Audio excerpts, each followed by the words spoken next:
Ngayon ay second week na ng February, so nag-start na din kami magtabas.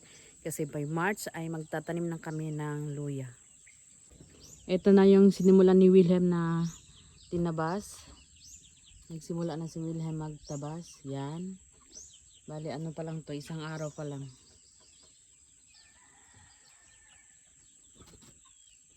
Hanggang dun yan, dun sa taas pa.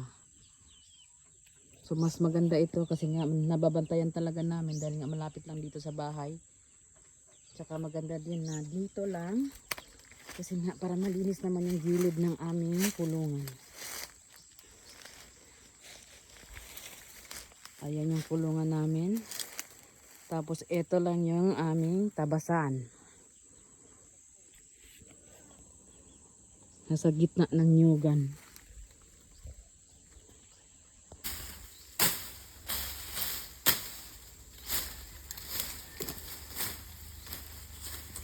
Susog tayo, baka matamaan tayo ng karet.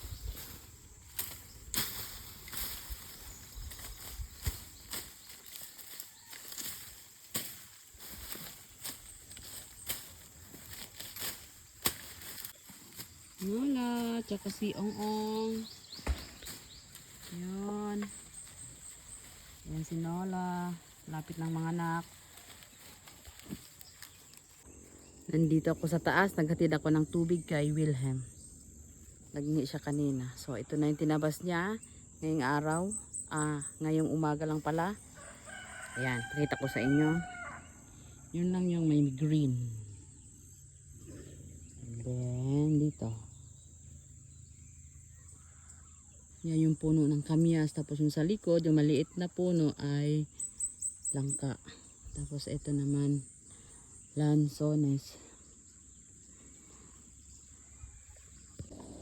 Malawak na rin yung naitabas ni Wilhelm. Yun doon sa baba, tuyo na.